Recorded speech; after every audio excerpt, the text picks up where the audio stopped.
Welcome to the Startup Leaders Show, where we learn lessons from leading startup founders and executives. I'm your host, Lisa Dreher. I'm excited to introduce our guest for today, Celeste Ford. She's the board chair and founder of Stellar Solutions. Welcome to the show, Celeste. Hi, thanks. Yeah, thank you so much for making time to be here. Maybe we can start by just having you give us a little bit of background on Stellar Solutions and yourself. Sure. Well, I started Stellar Solutions in 1995, but I still feel like it's a startup. It still has that energy and fun, and aerospace is such a great field. So my personal background, so we're celebrating 26 years this year, and my personal background. I wish I had one of those stories like I was a kid and I'm staring at space and someday, but I'm kind of boring. My high school was good at math and science, so everyone said you should be an engineer. And I went to college, Notre Dame and Stanford, for my 2 engineering degrees, bachelor's and master's, and then launched into the field. My first job was international commercial. My next was defense and intelligence. And in my third was kind of a startup, I guess you might say, in the pre-startup era. In my first one, I learned technical. My second, I learned, it was I was a guidance and control engineer. So I learned how everything worked, and I saw a program from beginning to launch. The second was with the Air Force, and I learned leadership and running of programs. The third was with a commercial company that was new, and I started space within their computer company. And that's where I learned the business side. So you could have a great mission and technical knowledge, but without a contract and a budget, you're not going anywhere. So those 3 steps empowered me to start Stellar Solutions in 1995. And I just focused on what I like to do and what I thought was important. And here I am. Wow, amazing, amazing. So what actually prompted you to start Stellar Solutions? How did you go from, obviously working for government organizations and some enterprise organizations to deciding to start your own company? So I guess I always wanted to be in charge of wherever I was. And maybe after those jobs, you sort of see, okay, there were 0 women at the top, right? So that wasn't inspiring, like, oh, I could be that person. And then there were just such large slog organizations to march up the food chain, which in your 20s, you want to be in charge of everything. And, it looks like it's going to be 100 years till you can take 1 or 2 steps. So all of that just didn't seem right. And then I started having kids, and I'm like, if I go to work every day, I want it to be for something super important, and I want to just focus. And I knew what I liked. I loved launching satellites. I was good at it. And so it just seemed like, that made sense. And I'd done enough programs across all these sectors, and that just launched me into, well, let's try it. I know I can have high impact, and that's what I want to do. And I don't want to waste my time having somebody else tell me to do something, dangle a carrot that's not as high impact as I know I could be. Yeah, I can imagine. So we invited you here today to just share with us some of your business experience and some of the lessons you've learned along the way.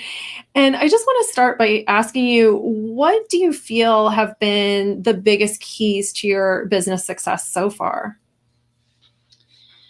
I would say there's 3 things.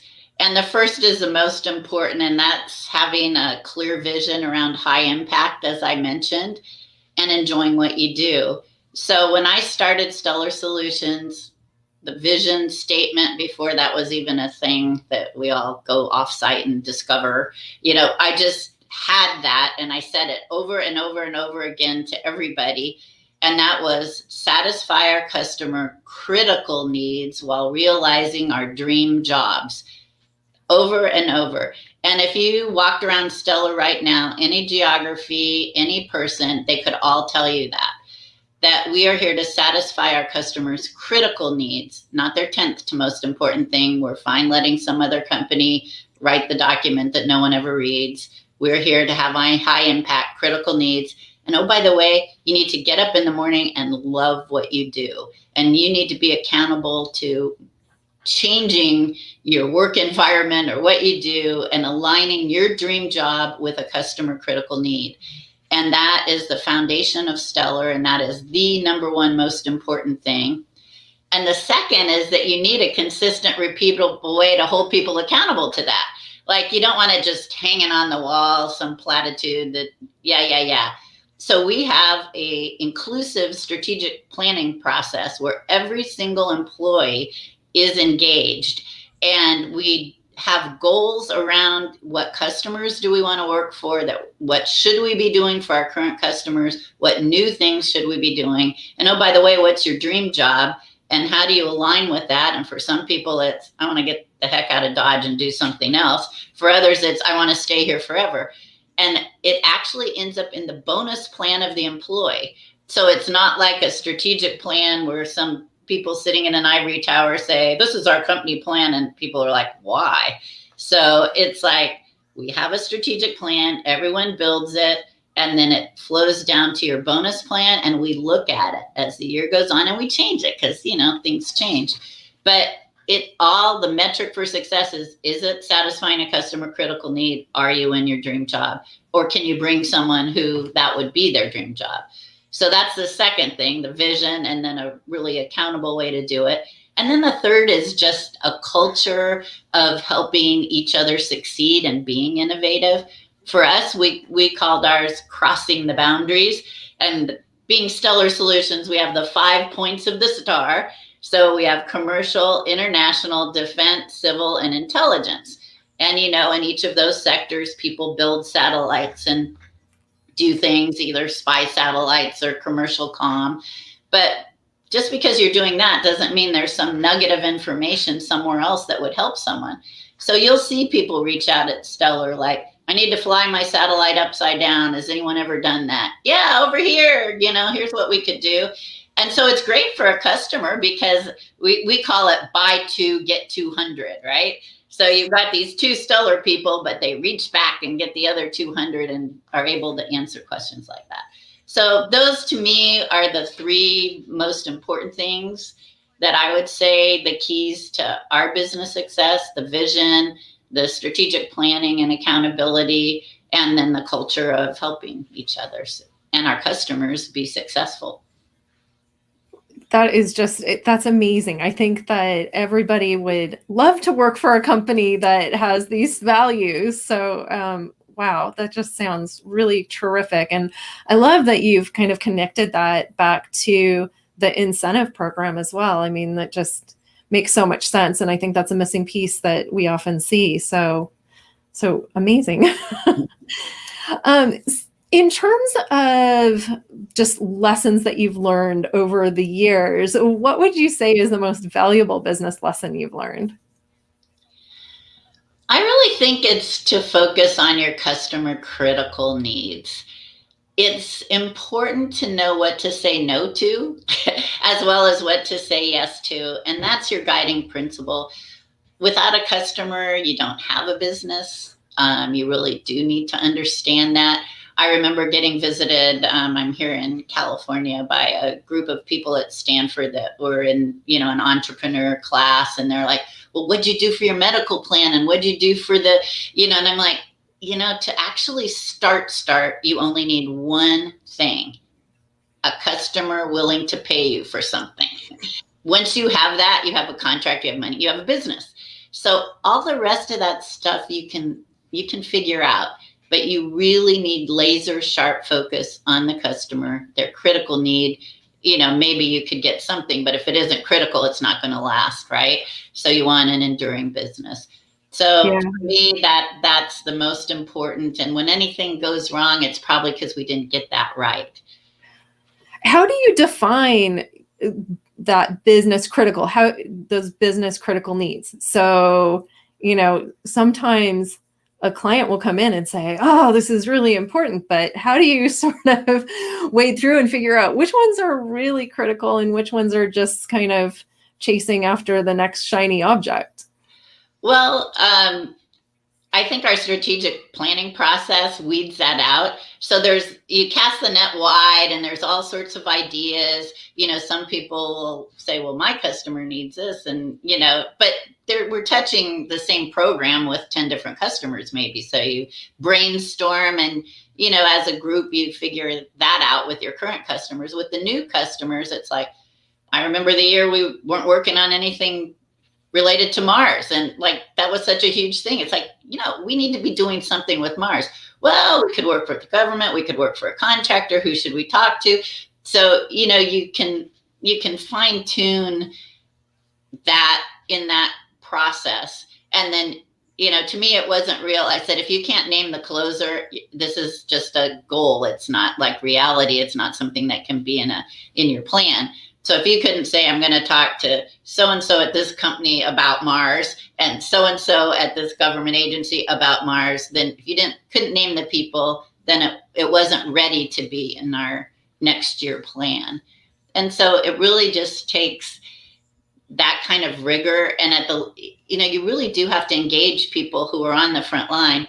We also have, now that we're bigger, our leadership team goes around and visits their counterpart, and the people are working. So the people see on the front line, and that's really how it's a critical need. But when you go here, if they aren't mentioning that, there's a message. And so we need to communicate, and we need to get them to communicate, because budgets flow from a common understanding of critical needs. So if the boss doesn't think it's critical and they don't get the funding to this person, you can say it's critical till the cows come home. But I guess the ultimate metric is it gets funded. And, that goes all the way back to Congress, right? Not just your program manager.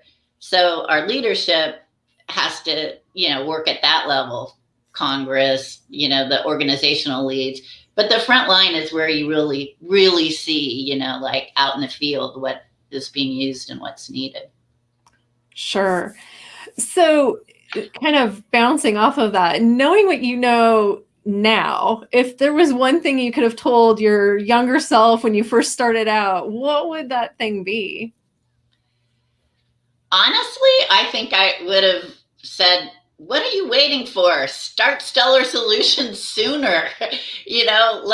Why just, waste any time when you could have every minute of every day laser sharp focus on having high impact and loving what you do. And, I think we all hold ourselves back. But if you really know you can help someone and get a job done, whether it's building a widget that is needed or doing system engineering like we do, you just need to lean in and do that. And I feel like I was probably ready a lot sooner than I did, but it turned out okay. So I would just give that advice to others. Like, if you're on the fence, go for it. Reach for the stars. Absolutely. I completely agree. I am absolutely in the same boat, but I spent a lot more time waiting to get started. So I think you did great. Yeah. It's just, yeah, I think it's absolutely amazing. Although I think the timing ends up working out just perfect, because I think ultimately, I don't know, what would you say in terms of your network? I know for my business that my network has been absolutely the most important thing. How important has your network been for you? Yes. It is all about relationships. We say that over and over in our business, because people will tell you, well, there's somebody already doing that. Well, if they were doing it well, we wouldn't be asked to help, right? Or there'd be no Stellar Solutions, because obviously all the contracts had already been let to do everything in aerospace. So, how'd we get in there? And so there's always a gap. And I do think that's, important to realize. And your network is is everything. You're right. Like when I started it, I mentioned those 3 career phases. If I had started it right after I was technical, I would not have understood the leadership or the business, and it probably would have failed. Same with all those steps. So that last step of seeing the business, the contracts and money tie to leading and running a program, tie to, the technical problem solving. I think if I had done it sooner, I would have been missing a large part of that. And not to mention, I was a launch person. So every launch was a different program office.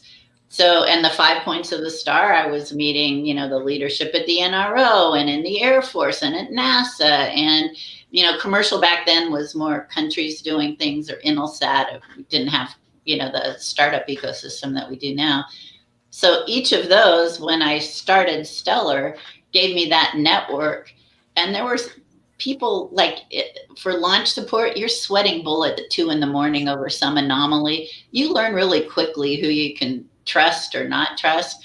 And that was how I picked my customers. Like, oh, that guy is a really good leader. That's a really important program. I want to work on that. And I'm sure it's reciprocal. Oh, I could count on that person at 2 a.m. when we had that anomaly and, saved my bacon. So those relationships end up being contracts. And those contracts, then I bring in my friend who knows this thing that I don't know that they need, and they bring in their friend. So really, even after you get started with your relationship, it's the other relationships and the quality work that you're doing that you build on to make a successful business. Yeah, no kidding. So you have seen enormous changes in the broad, space industry, right? And one of the things that has changed, I think, really dramatically in the last, I don't know, decade or so is the commercialization of space. How has that impacted your business? Well, I think it's great. In the early days, pretty much it was government only money. So, if you weren't in the government system, and then also in the one that requires clearances, because, more and more things with more and more money needed that, that's where all the money was. And if you look at VC funding of space, it's like a hockey stick. Yeah, it's still not as big as the government money, so I think we all need to remember that it's not an instead of thing, it's in an addition. I mean, even, Elon and SpaceX will tell you, if not for that NASA contract in his darkest hour, maybe he wouldn't be as, where he is now and doing all these great things. So I do think it's a partnership, but I do think there's a lot of more money and interest in space right now. And honestly, that, is my prediction for the future. Yeah, is space is the next internet. Like, remember when the internet came out and everyone's like, how am I going to use that? What is that? And now it's like, I couldn't live without it. I feel like space is there now.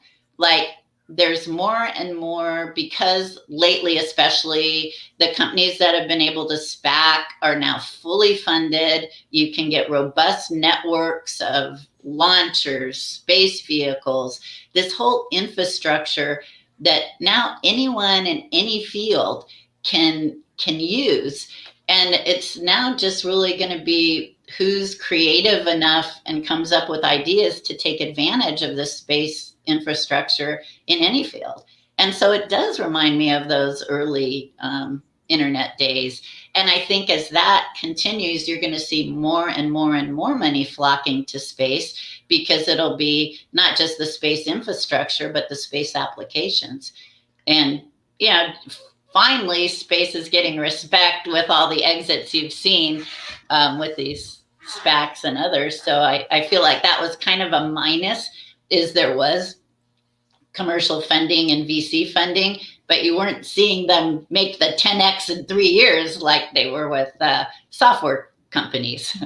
Yeah, absolutely. Well, we have longer time frames in the space industry too, so that kind of could be part of that. Is there anything that you would do differently if you were to start things all over?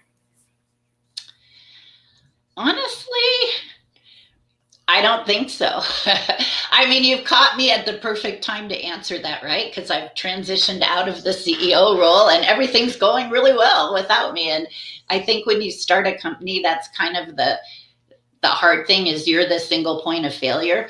Like everything comes to you, like all the customers are your friends, all the employees are your friends, your ideas are yours, and then it grows and grows. And early on, we adopted the Malcolm Baldrige National Equality Framework because I felt like I wanted to be a built to last company, not a built to flip one. So in order to do that, I'm great at spotting holes. I would never be satisfied. No matter what we did at Stellar, I'd never be satisfied. I'd find the next thing and next thing.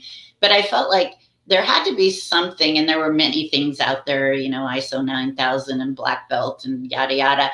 But the reason we picked Baldrige was the way they do it. It isn't a checklist of, you've got this. It's more like, okay, what is important to you? And so for us, it was satisfy our customer critical needs while realizing our dream job. So then they drilled down. How do you know? How do you do it? What are your benchmarks? And so you have to hold yourself accountable for what you think is important in the Baldrige process. So that worked well for us, and it organized us. And over years, we had processes and metrics that really ensured that we were walking the talk. And we didn't do it to win an award. We did it really at first internally, but then after a while we went external to get evaluated just to be sure we weren't drinking our own bathwater.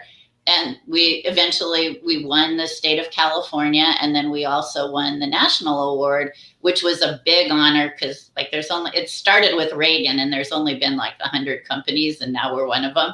So that's when I realized I needed to tie a bow around my tenure and, pass the baton, because I didn't want to be that quarterback that stayed too long. And that seemed like a perfect time. And that was a couple of years ago.